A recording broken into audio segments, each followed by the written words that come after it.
When NASCAR driver Cody Ware was unexpectedly absent from the Bristol track, racing fans were left with more questions than answers. The facts for his suspension are finally being revealed, and it's a shocking story. Join us as we explore the true reason Ware was not driving and investigate the consequences of the alleged assault accusation that placed him in hot water with NASCAR officials. But before that, please subscribe to our channel and hit the like button for more whereabouts on NASCAR.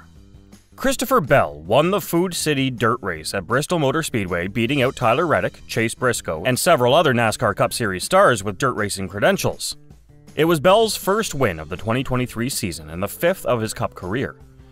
Bell took the lead at the start of Stage 3 after sticking out past the final stage break and kept it for the final 100 laps, due in part to going all the way up on the cushion to keep Reddick, Briscoe, and others at bay. Bell's victory was secured on the final lap when a caution was issued for a crash on the backstretch, which blocked Reddick's potential last-ditch effort to win.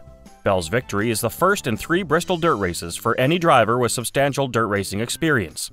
But something else was going on while preparations for the Bristol dirt race were underway. It's come to light that the Rick Ware racing driver will not be racing for Bristol Motor Speedway. According to the website of the Iredell County, North Carolina Sheriff's Office, NASCAR driver Cody Ware was taken into custody on Monday and charged with felony assault by strangulation, which is defined as the infliction of substantial injury, as well as misdemeanor assault on a female. Ware, who is 27, was given a bail of $3,000 to post. The circumstances surrounding the event that led to his arrest have not been made public at this time. Ware did not take part in the NASCAR Cup race that took place on Bristol Motor Speedway on Sunday night. Rick Ware Racing, which is owned by Cody's father Rick, made the announcement on Saturday that its number 51 car at Bristol will be driven by Matt Crafton instead of Cody, who would be skipping the race in order to focus on a personal matter. The team did not say when Cody will be back. Since 2001, Crafton has participated in the Truck Series on a full-time basis, and over that entire 23-year stretch, he's not missed a single race. His most recent participation in the Cup Series took place in October 2019, when he drove for Front Row Motorsports as a late replacement for Matt Tifft at Martinsville Speedway. Tifft had a seizure, and Front Row Motorsports needed someone to take his place. Additionally, earlier that month he filled in for Paul Menard while competing for Wood Brothers Racing at the Talladega Superspeedway. His only other appearance in the Cup Series took place at Daytona International Speedway on February 2015, when he filled in for an injured Kyle Busch with Joe Gibbs Racing. NASCAR said on Monday that Cody Ware had been suspended indefinitely, but the sanctioning body did not make any other remark. Rick Ware Racing issued a statement later on Monday afternoon indicating that they were aware of the situation and appreciate the judgment that NASCAR has made about it. The matter is still being investigated, and Cody is fully cooperating with the authorities. In the meantime, the legal process will run its course. The statement included a portion of that read. RWR is committed to continuing our multi-car efforts in the NASCAR Cup Series, and is in the process of finalizing our plans for the number 51 entry at Martinsville Speedway and beyond. Since 2017, when he qualified for his first race in NASCAR's Premier Series, Ware has made 97 starts in the Cup Series of races. His highest finish was a 6th place one, which he achieved at the Daytona International Speedway in August of 2022. In addition to that, he has raced in the NASCAR Xfinity and Truck Series, the IndyCar Series, and the IMSA Sport Car Championship, the latter of which includes a start in the Rolex 24 Hours of Daytona. Ware revealed that he struggles with anxiety and depression in February of 2018, writing about it on Twitter. Ware wrote in a Facebook message that he had suffered from depression and anxiety for a large majority of my life. In May of the same year, I've also had trouble controlling my anger, which has had a big impact on both my personal and work life. The fact that I have Asperger's syndrome is something that nearly no one outside my family and a few extremely close people in my life is aware of about me.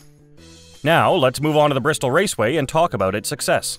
No matter how much you like or dislike the dirt race, everyone should agree that NASCAR, Bristol Motor Speedway, and everyone who helped put on the event deserves flowers today. Even though there were a lot of inconsistent calls and no calls for warnings, the third NASCAR Cup Series event was the most fun to watch. The top drivers in the sport showed off their skill and ability to change, and the field was able to put on such a show because the track was in good shape.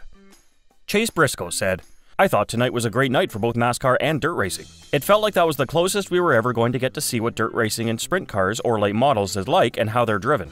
From where I stood, I thought it was a great race. I thought the dirt guys did so well tonight because it was finally a real dirt track race."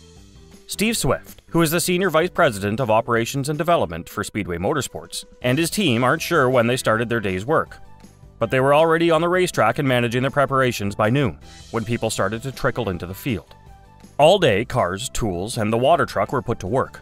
Crafton Truck Series drivers Grant Enfinger and Raja Karath, who had raced on dirt the night before, drove their trucks for hot laps to work on the track, while the Cup Series field got ready for pre-race events on a pit road.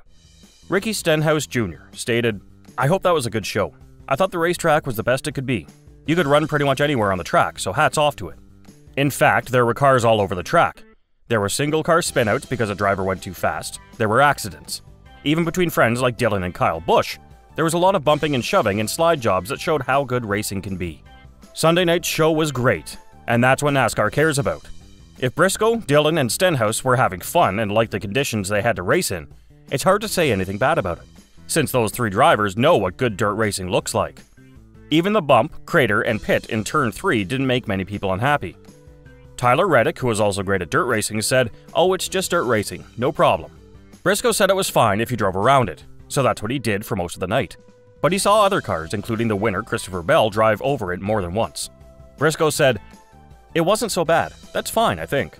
That's going to happen on a dirt track because it's never going to be completely smooth. You will have personality in it. I don't mind it, but I'm sure some guys didn't like how rough it was. But when you have something like that, you can use it to your advantage or disadvantage, and it's really a tool for your car." The Bristol Dirt event's first year was not impressive at all. It might be fair to say that it was almost a disaster. Early in the weekend, it rained, which made practice and heat run very muddy. The Crafton Truck Series and Cup Series races were then moved to Monday when they could be run in the sun. The track was in bad shape. It was changed to a single groove because it used so much rubber and was so dusty that it was hard to see on TV cameras, and drivers also complained about it. Late in the Cup Series race, NASCAR had to switch to single-file restarts. Last season, running the event at night made a big difference, and it was easier to get ready for the track. It gave people hope going into the third year, and they had good reason to be excited. The drivers were able to race with what they had Sunday night, which made it a lot more fun to watch. It's not too much to say that the most recent Bristol Dirt was a success, and give credit to the people who helped make it happen. Everyone can go back to talking about whether or not it should be on the plan for another year tomorrow. So that's all we've got for today. We hope you enjoyed it. Tell us what you think of the video in the comments below. Don't forget to subscribe to our channel. We hope to see you in the upcoming video.